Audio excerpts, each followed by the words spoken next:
Hey guys, and welcome to the Working Money channel. So I wanted to jump right into this. I know the price of XRP spiked overnight last night.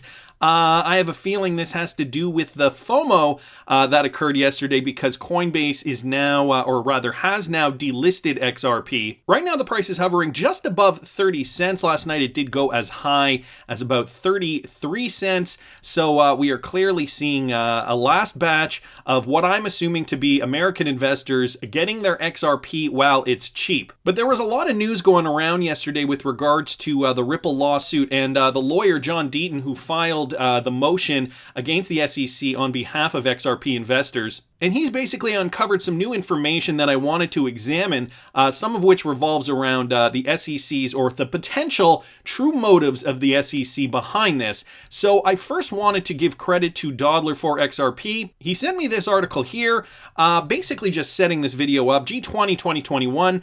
The economic recovery will be through a digital revolution. Now, I know a lot of us know this already. It is no secret. This new economic recovery is going to be through, well, at least the financial part of it, is going to be transformed by using new technology like blockchain, DLT, and cryptocurrency is going to be at the center of this. I just wanted to read you guys this paragraph here. The action plan caters for the needs to develop long-term strategies underpinning a transformative recovery geared towards more sustainable and inclusive societies. Pre-crisis economic indicators have showed modest productivity growth margins in many countries. Given the impact of the pandemic on the economy, a return to the pre-crisis status quo may be hard and effective to realize. Instead, despite these challenging circumstances, it would be important to seek new opportunities to change the track and set the stage for a recovery hinged on a new, innovative, ambitious, and transformative paradigms.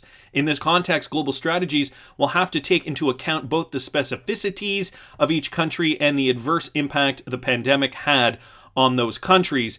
So here we have it. Part of this new economic recovery plan is going to be happening through a digital revolution. And, of course, part of that is finance. And how are we going to get there with companies like Ripple to lead the way? And by the way, guys, I'm also going to preface this with, yes, indeed, I do think, despite what's going on with the lawsuit, I do think Ripple and XRP are going to be central to this new world economic recovery plan. The plan has already been in the works for a while now.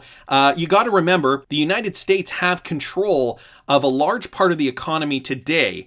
And, I think it's very evident that there are a lot of people on the stage that want this to change. I saw this from James RULEXRP. So this coming from the World Economic Forum, Global Futures Council on Cryptocurrencies. For more than a decade, cryptocurrencies have been allowing people to re-envision the financial and monetary systems. As an emerging space, there are opportunities to rethink key facets of money and payments, including privacy, inclusion, and efficiency, but only through foresight and deliberate design. The Global Future Council on Cryptocurrencies will evaluate key challenges and opportunities within this space and what it will take to achieve the key aims of cryptocurrencies. The Council will work on technical knowledge products for regulators and policymakers to inform better governance, capacity building initiatives, and other projects of the Council's selection and design.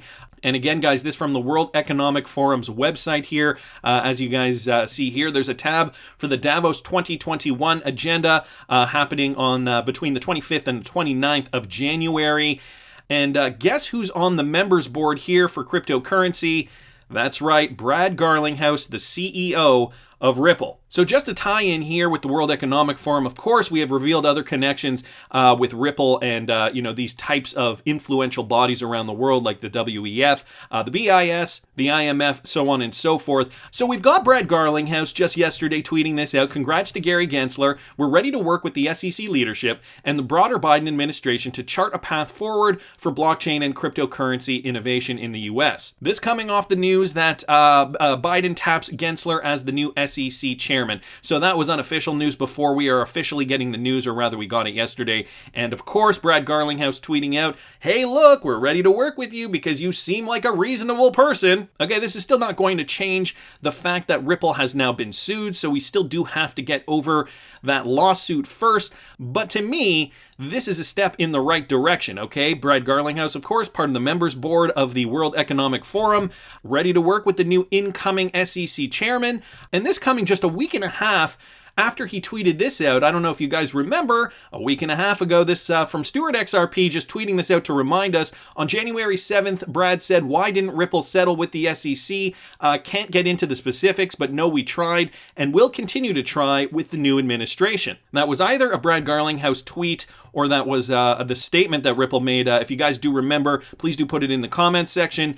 January 18th, he says, "We're ready to work with SEC leadership and the broader Biden administration. Settle with the SEC," keeping his fingers crossed. "Lawsuit could take a very long time, but we see the process is moving along." Of course, Brad Garlinghouse very happy. It seems that there is going to be a new administration and that cryptocurrency adoption could eventually take place once these rules are sorted out. There is the lawsuit, but it's only a matter of time.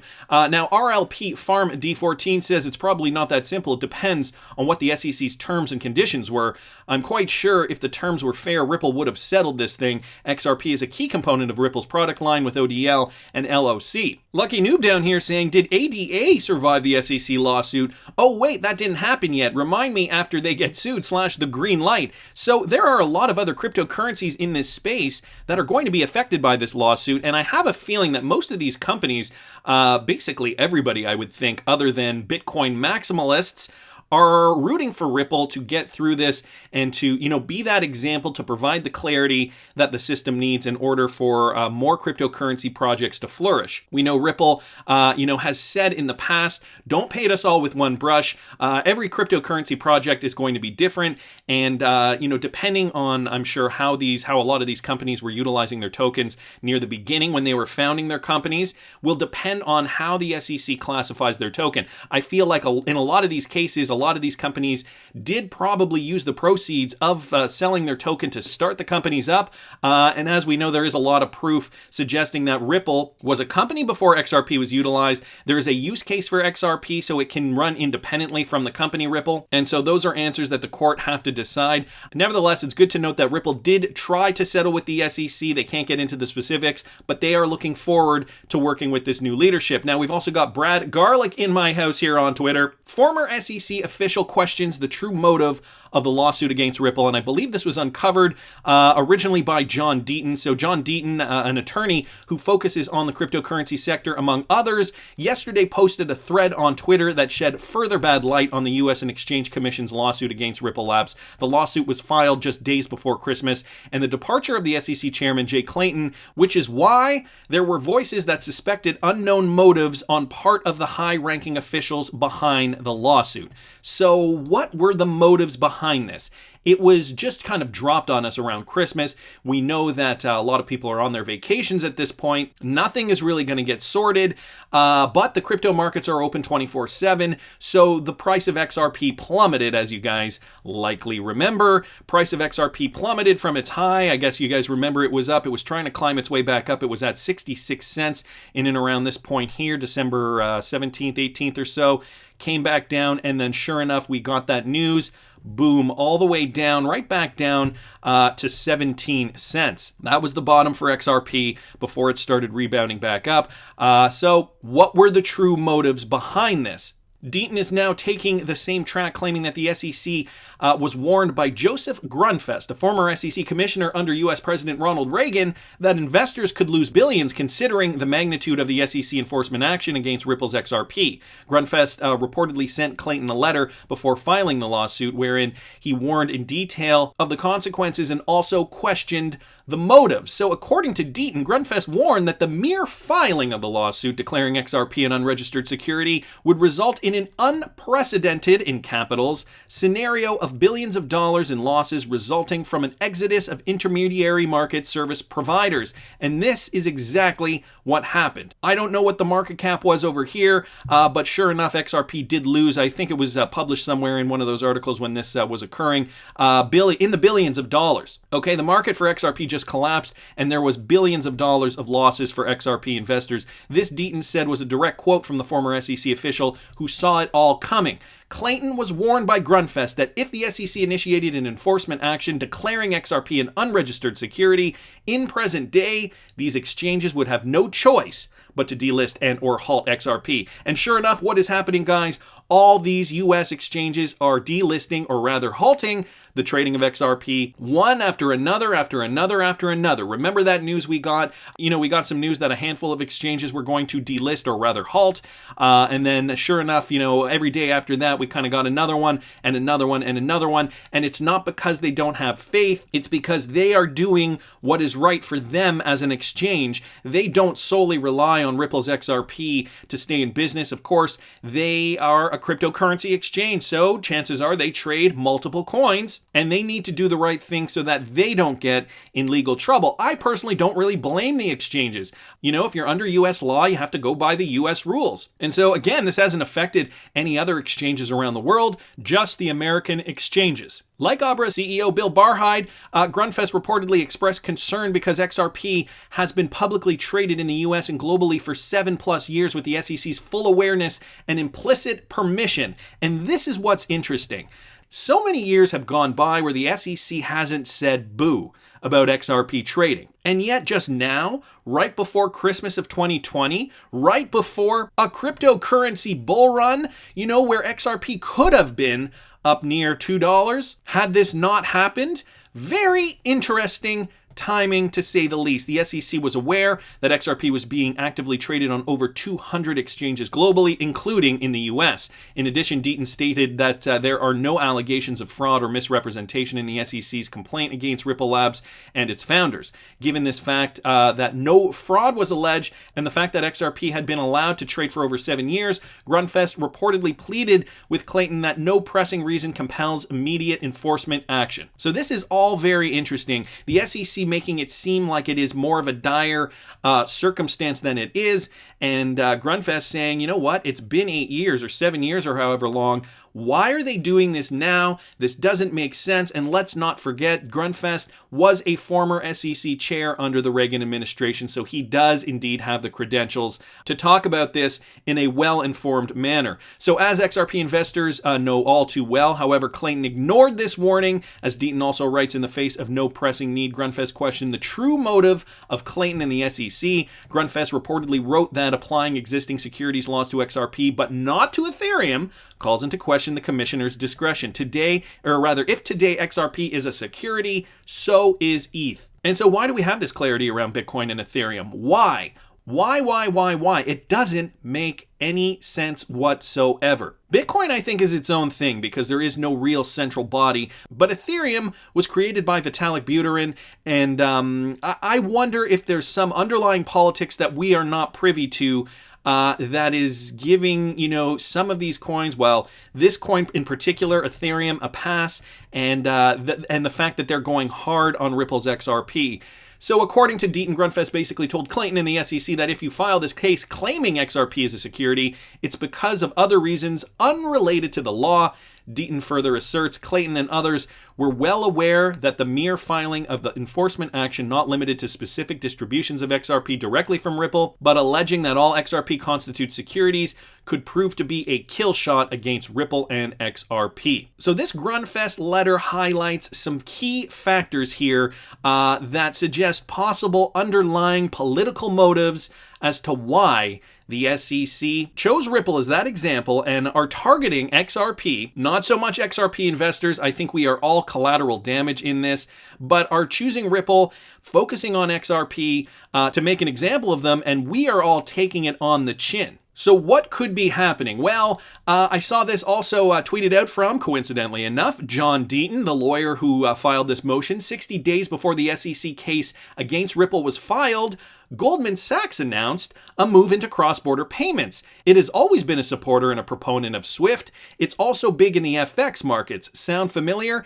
Now it's exploring a broad-based strategy into digital currencies. So, it is no surprise that, the heads at big banks in general, are tied in with the U.S. government. Of course, the CEO here gets a position in government there. Somebody from government here becomes the CEO of this company over here.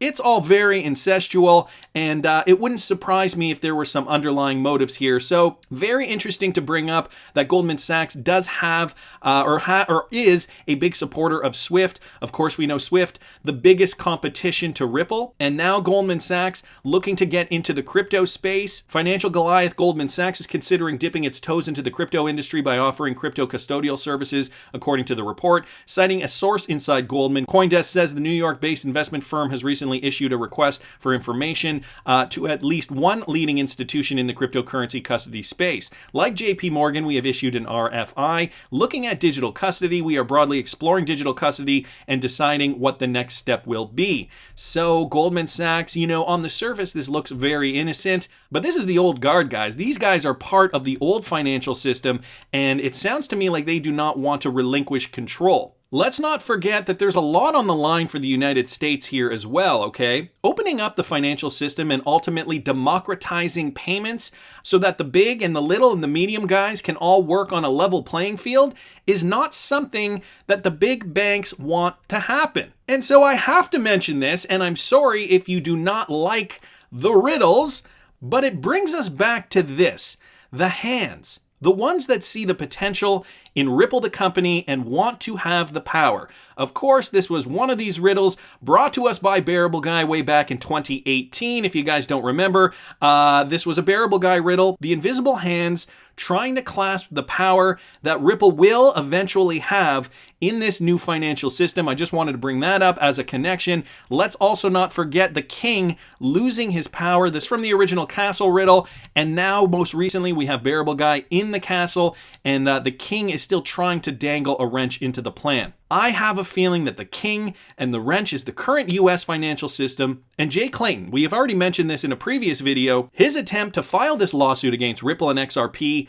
was that last attempt, that dying last attempt on his final day in office to be able to have some kind of influence over what happens with the financial system. Of course, as you guys know, Bearable Guy, a big proponent of XRP, has kept telling us to hodl strong and to ignore all these distractions. There have been a lot of distractions in the space over the last several months, and this lawsuit was the biggest one. I gotta thank John Deaton here for bringing us all this great information. Your insight is invaluable, my friend. Thank you so much for bringing this to the XRP community. I believe we do need this at this time. When there's uncertainty in the market, traders are confused, we don't have all the information. Getting this information can put us at least somewhat at ease. The Joseph Grunfest letter, of course, mentioning some very, very important points here. And when in doubt, guys, just remember to zoom out. This again from the World Economic Forum. These guys are going to have a huge influence on how this new financial system rolls out, and some of their members include Brad Garlinghouse. Just saying. I have a feeling XRP investors are in for, although a bumpy ride, we'll likely reap the rewards for our patience. That's just my opinion, but I want to hear what you guys think. Please subscribe to the channel if you haven't already. Like the video if you like the content I'm providing. I always love hearing your comments. See you in the next one, guys.